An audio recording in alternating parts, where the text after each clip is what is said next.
네, 아까 그 문제 때문에 제가 그렇게 아침부터 계속 말씀드렸던 모든 것들이 다 사라질까 염려가 사실 됩니다. 저도 어릴 때부터 안식일을 지키는 그런 사람이었고, 나라고 한다면 지키겠는데, 또 나의 자녀 문제가 걸려있고, 자식 문제가 걸려있는 그런 상황에서는, 이거 어떻게 해야 되나. 나 같으면 뭐 지키는데 어려움 없고 고수하겠는데, 그런 부분들이 상담 현장에서 이루어지고 있을 때 사실 고민을 많이 하게 됩니다. 그래서 모든 것을 그렇게 풀어나가는 것은 아니지만, 저도 신앙을 가진 사람으로서 원칙에 대해서 분명히 이야기하는 것에 있어서는 하고 있습니다. 그러나 그 부모와 자녀 간의 관계에 있어서도 자녀가 성장했기 때문에 그 신앙의 원칙에 대해서 분명히 이야기해 줄 것을 이야기한 바가 있고, 그래서 모든 것을 그렇게 푸는 것은 아님을 다시 한번 말씀드리고, 그래서 아침부터 어제부터 이야기했던 모든 것들이 그거 하나 때문에 다 희석될까봐 사실 염려가 되는 것입니다.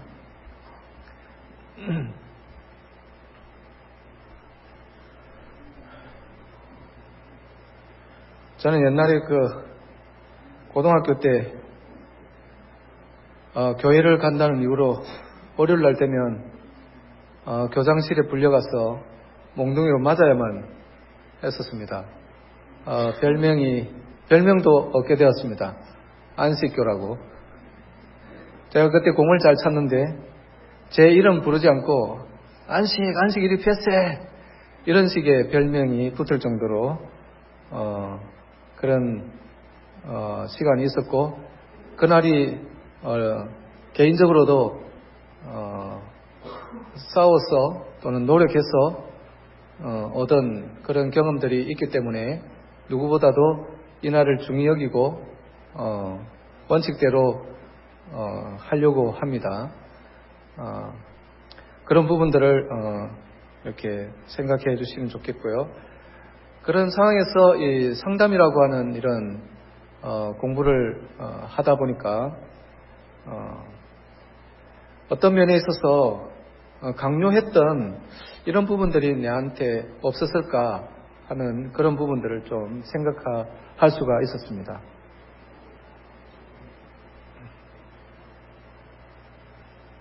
공허감, 우울감, 우리 안에 내면 아이가 상처받았을 때 우울해지고 비현실감을 갖게 된다는 것이죠.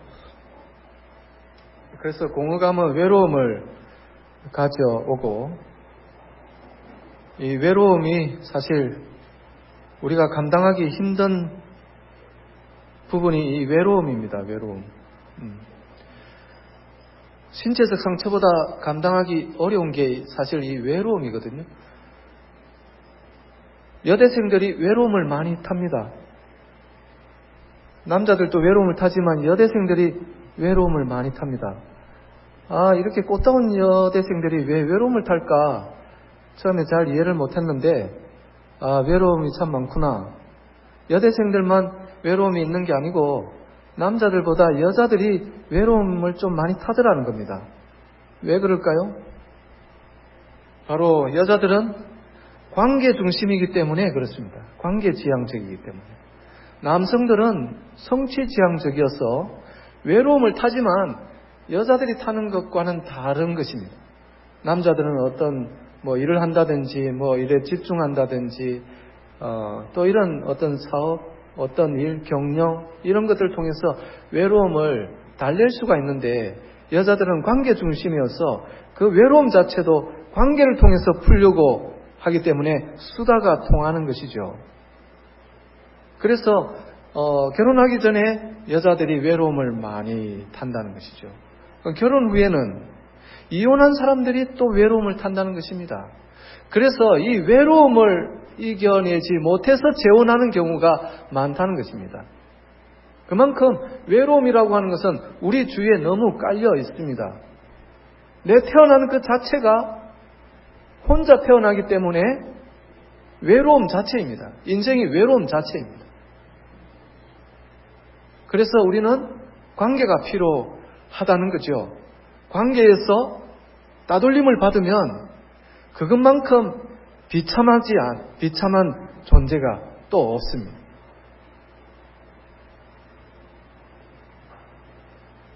따돌림 받아봤습니까? 조금씩은 있을 수 있겠죠? 학교에서, 교회 가는 이유로, 또 채식한다는 이유로, 이런저런 이유로 우리는 따돌림 받는 그런 상황 속에서 우리가 신앙생활을 하고 있는 거죠. 그러나 이 심리적인 외로움,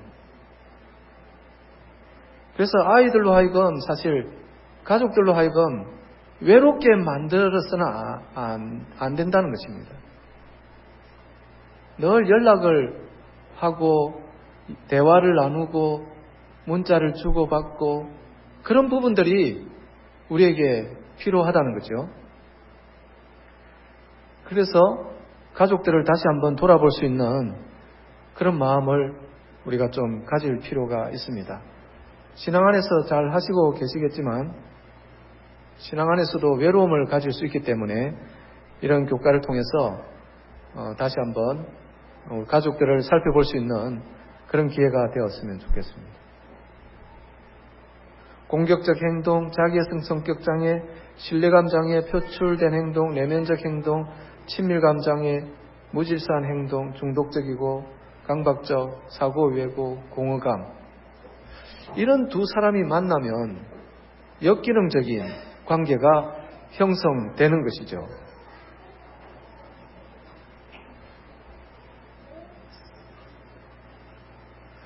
이런 두 사람이 만나면 바로 불완전한 두 사람이라고 이야기하는 것입니다. 그래서 이런 사람들이 만나면 건강한 관계를 맺을 수 없다는 것입니다. 건강한 관계를 맺으려면 온전한 두 사람이 서로 관계를 맺기로 선택하고 상대방이 없어도 내가 잘할 수 있다. 그래서 혼자서도 잘해요. 이게 필요한 것입니다. 혼자서도 잘해요. 내가 건강하면 혼자서 잘할 수 있는데 내가 건강하지 못하면 상대방을 자꾸 의존하게 됩니다. 자꾸 밀착하게 되죠. 내가 불안하니까 상대방으로 하여금 뭔가 채우려고 하는 것입니다. 그래서 건강하지 못한 관계가 형성된다는 것이죠. 밀착과 뒤엉킴. 그래서 내가 건강해지려면 바로 교육이 필요하다는 거죠. 공부가 필요하다는 거죠. 우리가 어렸을 때부터 이렇게 뗄래야 뗄 수 없는 관계가 진정한 사랑이라고 배웠는데, 그러나 이런 식의 진정한 사랑이란 사실은 관계 중독인 경우가 많고 밀착이 친밀감을 대신하는 경우가 생긴다는 거죠.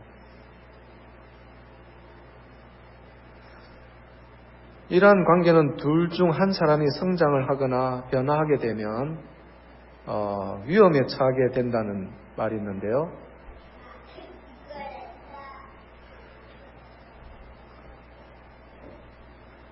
둘 중 한 사람이 성장을 하거나 변화하게 되면 위험에 처하게 된다. 그 말은 바로 더 의존관계, 더 밀착관계가 이루어지기 때문에 그렇다는 것입니다. 두 사람이 나란하게 성장하는 게 제일 중요하다는 거죠. 이렇게 시작했는데 한 사람만 성장하고 한 사람은 제자리에 있으면 이 제자리에 있는 사람을 업신여기는 경우가 많다는 것이죠. 제대로 성장이 아닌 거죠. 이렇게 되면. 그래서 나란하게 성장하는 게 그래서 중요하다는 거죠. 그래서 신앙도 같이 하는 게 중요하고 상담도 같이 받는 게 중요하고 그러면서 관계를 이루어나가는 것이 필요하다고 이야기하는 것입니다. 결국 내면화의 출처는 가정이라고 이야기하는데요. 이 양육 규칙들이 있습니다. 아이들 야단치고 창피를 주고 자존감 파괴하고 수치심을 심어주는 데서 내면화가 형성되죠. 실제로 자녀를 버리는 것, 이것도 심각한 상처를 주죠. 감정을 어떻게 다뤄야 하는지 본을 보여주지 못하는 것, 자녀들의 감정 표현을 지지해주지 못하는 것, 자녀들의 의존 욕구들을 채워주지 못하는 것, 신체적으로나 성적, 정서적, 영적으로 학대하는 것, 채우지 못한 의존 욕구를 자녀를 이용해서 채우려고 하는 것, 또 부모의 수치스러운 비밀을 밖으로 새어나가지 않도록 숨기고 부인하는 것, 자녀에게 충분한 시간을 내주며 관심을 가져주거나 지도해주지 않는 것, 이런 것들이 가정에 있을수록 역기능적인, 그래서 역기능적인 가정일수록 5가지 자유가 허용이 안 되는데 5가지 자유라고 하는 것은 느끼지 마라, 생각하지 마라, 말하지 마라, 선택하지 마라, 행동하지 말라. 이 자유가 허용이 안 되는 것입니다. 역기능적인 가정일수록. 그래서 느끼는 것을 말할 수 있어야 되고 생각하는 것을 말할 수 있어야 되고 또 본인이 하고자 하는 것에 대해서 선택할 수 있어야 되고 또 위험을 감수해서라도 뭔가 이렇게 선택해서 해볼 수 있는 그런 자유를 주어야 되는데 그렇다고 해서 무조건 간섭하지 말고 무조건 주어야 된다. 이건 또 아닌 것입니다.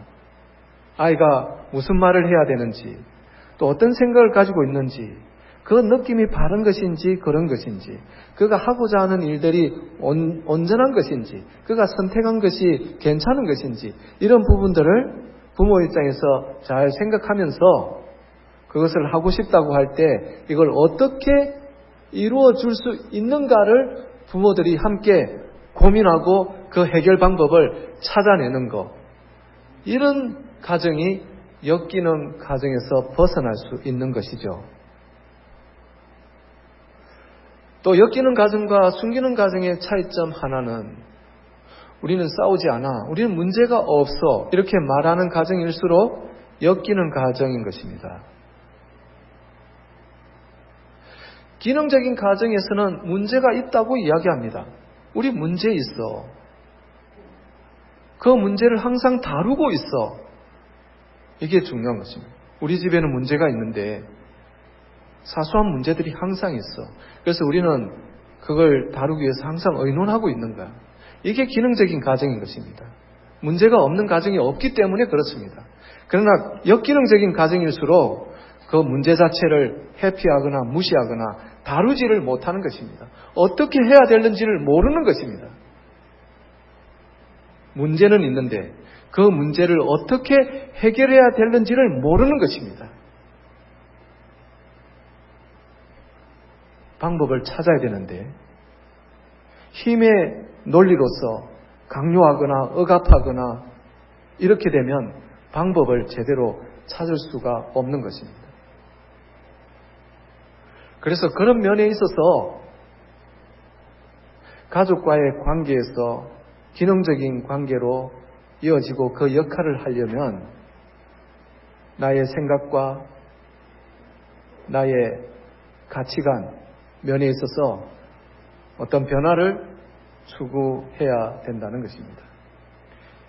가족은 우리가 처음으로 관계를 경험하는 곳이죠. 가족은 우리가 부모의 눈이라는 거울을 통해서 처음으로 자신을 보고 자신에 대해 배우게 되는 것입니다. 나의 존재는 가족이라는 관계에 의해서 형성되죠. 그래서 양육자가 나를 어떻게 보느냐에 따라서 내가 사랑받고 있구나, 내가 사랑받지 못하고 있구나, 이런 감정을 갖게 된다고 이야기한 바 있습니다. 이렇게 관계에 의해서 형성된다는 것. 그래서 우리는 나이기 이전에 우리라는 것이죠. 우리의 나됨은 우리됨에서 온다. 건강한 나됨은 건강한 우리됨에서 온다. 그래서 건강한 나됨보다 더 중요한 것은 건강한 우리됨이다. 그 건강한 우리됨이란 바로 부모와 자녀 간의 건강한 기능적인 관계를 말하는 것입니다. 기능적인 관계를 만들기 위해서 부모는 교육받을 대상이 되어야 되는 것입니다. 과거의 가치관으로 자녀를 대하면 충돌이 일어날 수밖에 없는 것입니다. 우리의 가치관은 과거에 형성되어 있고 자녀들의 가치관은 현재 계속 변화되는 그런 가치관을 가지고 있기 때문에 우리의 과거의 가치관으로 좋은 게 많이 있죠. 과거의 가치관, 형성된 가치관이 좋은 게 분명히 많이 있습니다.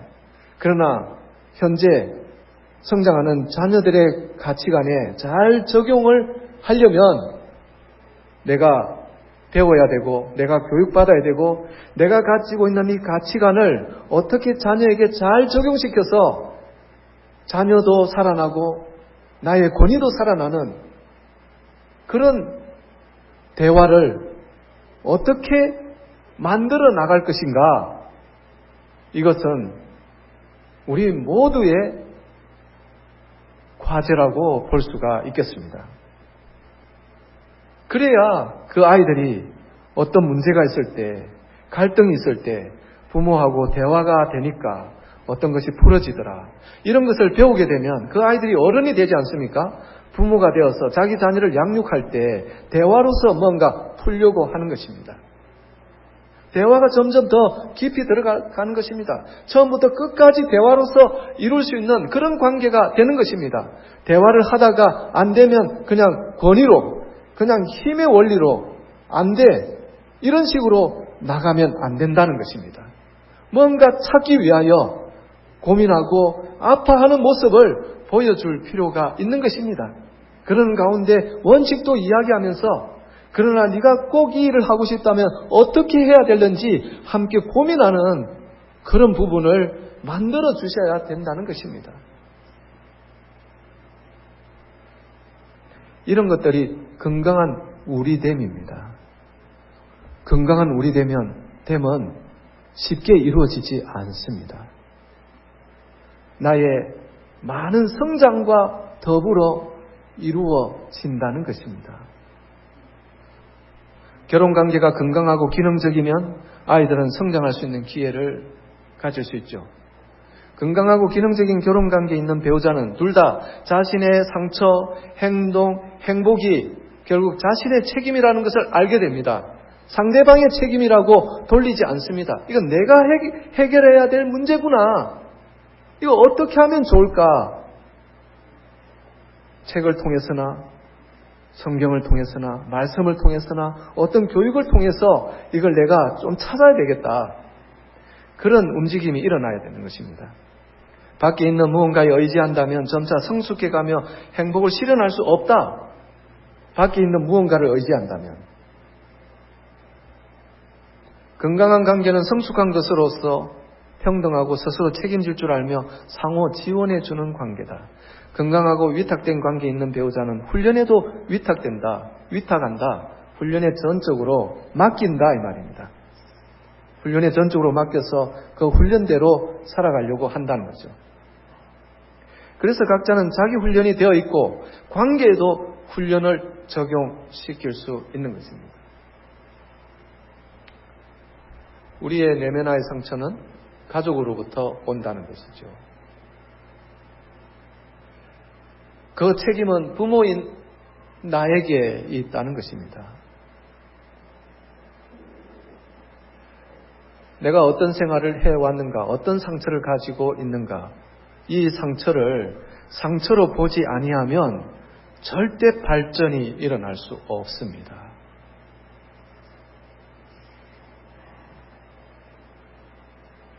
내가 살던 당시에는 다 그랬었다.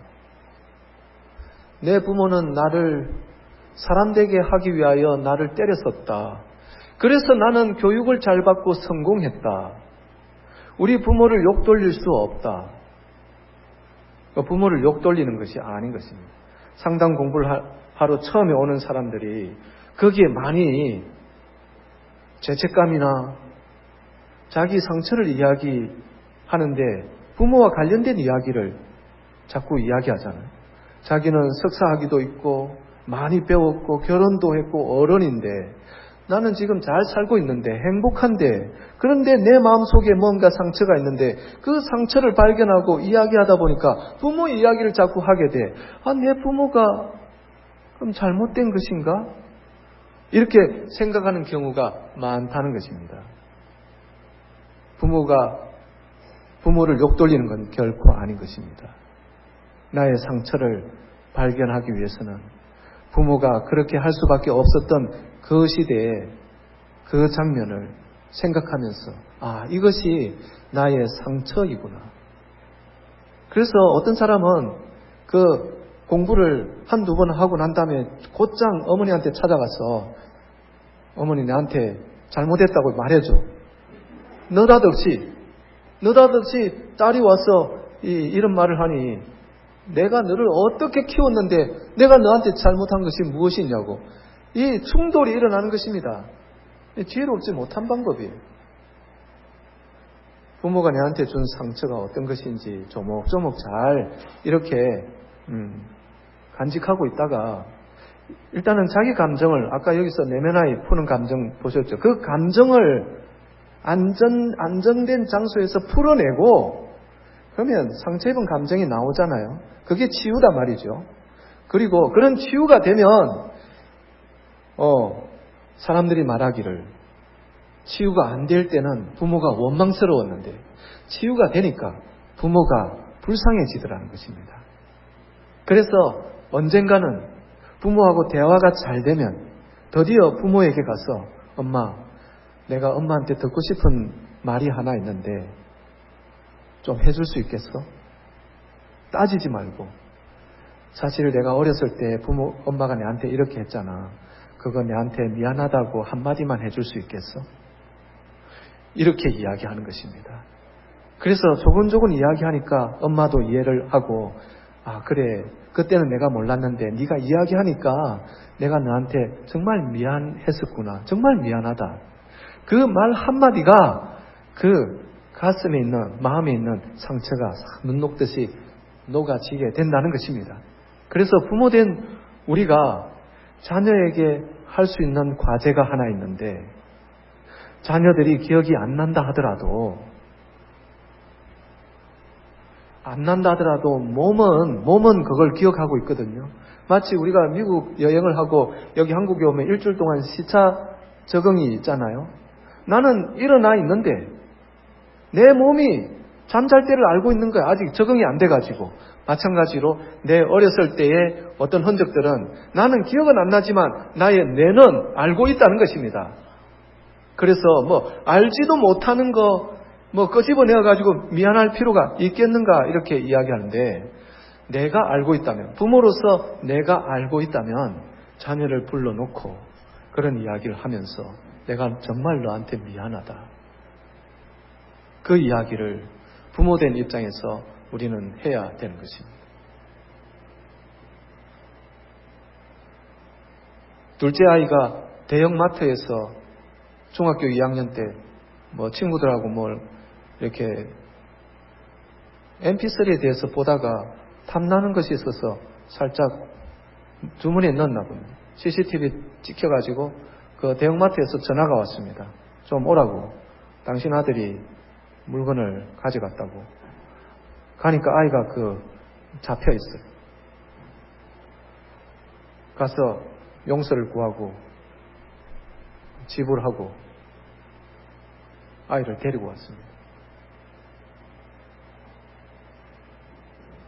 그때 상담을 제가 배우기 전이라 너 좀 맞자. 나 너 좀 때리고 싶다.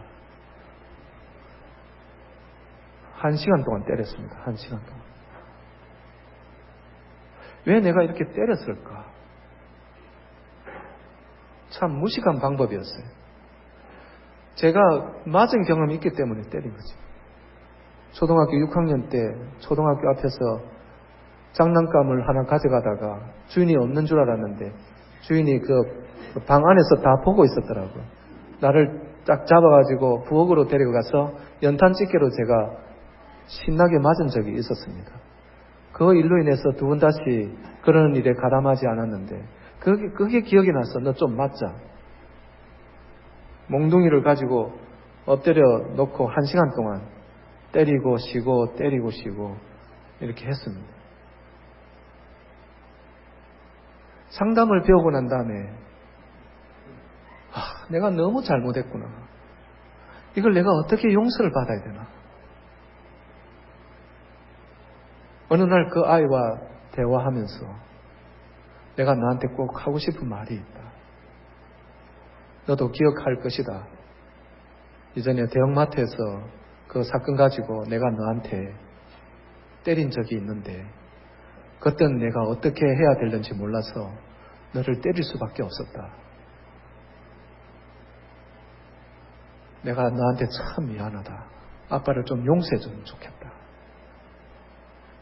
그 아이는 나로부터 맞은 일로 인해서 그 아이 버릇은 고쳐졌지만 그 아이와 저와의 이 관계가 많이 손상되었습니다. 많이 손상돼요. 지금까지도. 그래서 저는 첫째와 둘째가 있는데 더 의도적으로 둘째한테 미안해서 문자도 보내고 전화도 하고 어떻게 지냈냐고 의도적으로 미안한 감이 아직도 있는 것입니다. 상처가 되는 것입니다. 그래서 그 아이는 항상 엄마 편이에요. 엄마하고 아빠하고 뭔가 이렇게 충돌이 일어나면 그 아이는 내 편을 들지 아니하고 내가 아무리 잘했건 잘못했건 간에 엄마 편에 서서 나를 공격하는 것입니다.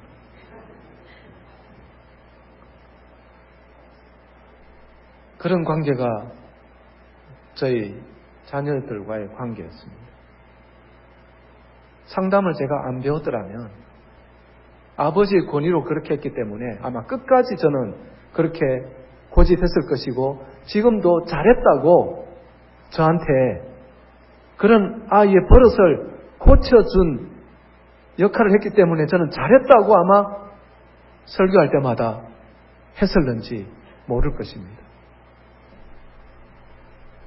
관계가 망가진 것입니다. 정말 잘못했습니다.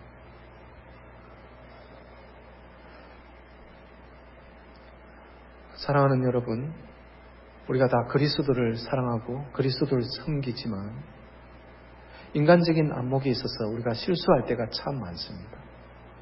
특별히 가족과의 관계에 있어서 나의 상처 때문에 일방적으로 지시하고 명령하고 학대하고 관심 기울여 주지 않고 정서적으로 버리고 돌보지 않고 네 마음대로 해라, 그러면 안 된다, 억압하고 했던 그런 부분들이 많이 있는 줄 압니다. 우리가 가정으로 돌아가서 그런 부분들에 대해서 좀 깊이 좀 생각하셔서 이 내면아이와 관련된 책을 원하시면 책 목록을 드릴 수가 있습니다. 저의 폰에는 내면아이 관련된 교재가 15권이 있고 그와 관련된 독서 교재가 15권 있습니다. 30권 있어요. 30권. 그래서 우리가 목요일 아침에 5년씩 이렇게 공부하는데 15권 중에서 지금 10권을 지금 나가고 있어요. 내면아이와 관련해서. 그래서 여러분들이 이 부분에 대해서 더 알고 싶어 하면 매번 강의를 들을 수 없으니까 관련된 책을, 목록을 드릴 수 있으니까 그 책들을 하나씩 구입하셔서 보시면 내면아이에 대해서 더 많은 부분들을 알 수 있고 내가 어떻게 부부관계를 맺어야 되고 자녀와의 관계를 맺어야 되는지 많은 정답을 찾아낼 수가 있는 것입니다. 신앙도 중요합니다. 우리가 신앙을 떠나서는 살 수 없죠. 그러나 이걸 무시하고 신앙을 한다면 여전히 나는 어떻게 보면 권위적이고 또 어떻게 보면 저처럼 무지한 가운데 자녀들과 가족들과의 관계를 맺는 것이 아닐까, 그런 염려스러우면서 오늘 이런 말씀을 드리게 됩니다. 그래서 오늘 제 개인적으로 했던 그런 교리 차원에 있어서 그런 부분들은 좀 용서해 주시고 제가 이야기를 안 해도 되는데 이야기를 하는 바람에 좀 이렇게 어려움이 있었던 걸 좀 양해해 주시기 바라고, 끝으로 어느 분 질문이 있으시면 질문을 받고 마치도록 하겠습니다.